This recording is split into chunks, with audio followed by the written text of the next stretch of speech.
আসলে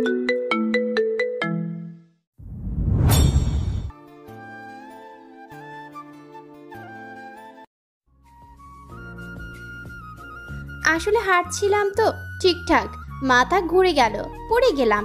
খেয়াল ছিল না যে কোথায় পড়েছি বা কিছু। যাক, বড় কিছু যে হয়নি এটাই অনেক।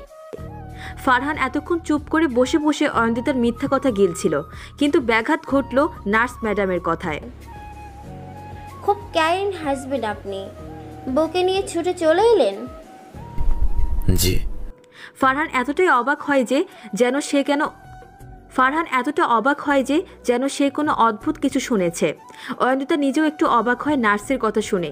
এই মুহূর্তে তার মনে হচ্ছে মহিলা কাজ কম, কথা বলে বেশি। আপাতত তারা দুজনেই চুপচাপ থাকার সিদ্ধান্ত নেয়। আর বেশি কথা বললে হয়তো এখানে বাচ্চার বাবা মা বানিয়ে দেওয়ার সম্ভাবনা প্রচুর।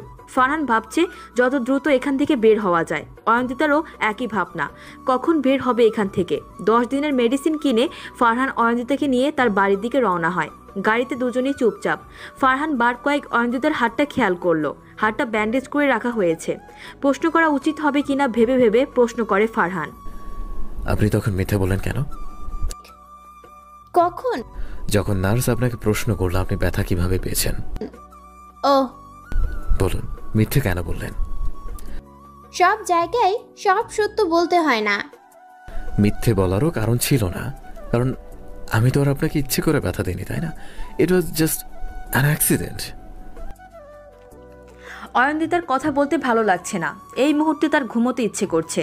যদি এখানে কেউ তাকে একটা বালিশ আর তার প্রিয় কাঁথাটা দিত, তবে সে আরাম করে 3 থেকে 4 ঘন্টা একটা দারুণ ঘুম দিত। ইঞ্জেকশনটা দেওয়ার পর থেকেই তার ঘুম পাচ্ছে। মিনিট 7 পর ফারহান আবারও জিজ্ঞাসা করে, বাসাটা যেন কোথায়? ঘুমের ঘোরে অয়ন্তিতার জবাব, আপনার বাসা কোথায় আমি কেমন করে বলবো? এক্সকিউজ মি ম্যাম, আমার বাসা না, আপনার বাসার কথা জিজ্ঞেস করেছি। কোথায় যেন বললেন? সরি, 14 নম্বর সেক্টর, 64 নম্বর বাসা। ওকে। গাড়ি ব্রেক করার সাথে সাথে অয়ন্তিতা লাফ দিয়ে ওঠে। অয়ন্তিতার এই অবস্থা দেখে ফারহান বলে, ঘুমিয়ে গিয়েছিলেন নাকি আপনি? না মানে আসলে চোখটা লেগে গেছিল আর কি। চোখ লাগার আর কোনো জায়গা পেল না? সরি, কিছু বললেন? না না, কিছু বলিনি। নামুন, আপনার বাসায় এসে গেছে নিশ্চয়ই। ও হ্যাঁ, তাই তো, বাসা এসে গেছে। অয়ন্তিতা গাড়ি থেকে নেমে বাসার গেটের কাছে গিয়েও ফিরে আসে। কি ব্যাপার, ফিরে এলেন যে? আসুন না আমাদের বাসায়। না, আজ আর যাব না। অফিসে কিছু কাজ পড়ে আছে, এখন অফিসে যেতে হবে। অনেক দেরি হয়ে গেল। আসলে আমি ভীষণ দুঃখিত। কেন দুঃখিত কেন? এই যে আমায় নিয়ে হসপিটালে গেলেন, আবার বাসায় পৌঁছে দিলেন, অনেকটা সময় নষ্ট হলো আপনার। হাতের ব্যথাটা তো আমার জন্যই পেয়েছেন, সো আমি দুঃখিত। আপনাকে দুঃখিত হতে হবে না। আসি তাহলে, ভালো থাকবেন। ফারহান গাড়ি স্টার্ট দিয়ে চলে যায়। অয়ন্তিতা গেটের ভিতরে প্রবেশ করে। গাড়িতে বসে বসে ফারহান ভাবছে, মেয়েটার চিকিৎসা করি, এখন ভালো লাগছে। বন্ধুরা, আমি কোনোদিন কাউকে কষ্ট দিই না, এটা তো তুমি জানো। তবু আজ আমার দ্বারা একজনের রক্তক্ষরণ হলো, এটা আমি মানতে পারিনি। তাই নিজেই তার সব চিকিৎসা করালাম। ভালো করেছেন আমি, বলো? মেয়েটা কিছুই বলো না, জানো তো, একদম চুপচাপ, অনেকটা চাপা স্বভাবের। মিথ্যা বলে আমার দোষটা ঢেকে দিল। বন্ধুরা জানো, মেয়েটা প্রায় তোমার মতো, তার চোখ জোড়া বহমান নদীর মতো, ঠিক যেমন তোমার চোখ জোড়া শান্ত। জানো বন্ধুরা, তুমি যেমন ব্যথা পেলে সহ্য করে নিতে, এই মেয়েটাও ঠিক তেমনই সহ্য করেই নিল। আমাকে একটা কটু কথাও বলেনি। চেহারায় মিল নেই তোমাদের, কিন্তু আচরণে কতটা মিল দুজন মানুষের। তুমি থাকলে বলতে এটা আমার জেরক্স কপি ফারহান, কিন্তু এটা বলার জন্য তুমি আমার পাশে নেই বন্ধুরা, পাশে নেই।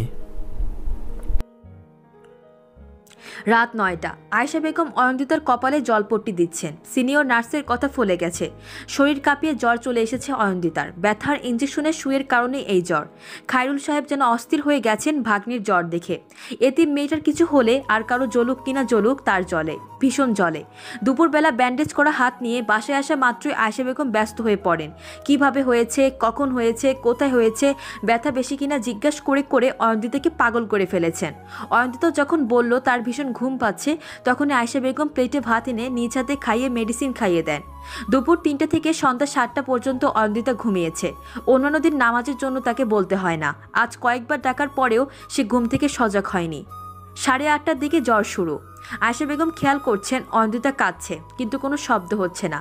নিঃশব্দে কাঁদছে সে। অবশ্য তার এই কান্নার কারণ তিনি ধরতে পেরেছেন। তিনি হালকা হেসে অয়ন্তিতার চোখের পানি মুছে দেন, এরপর বলেন,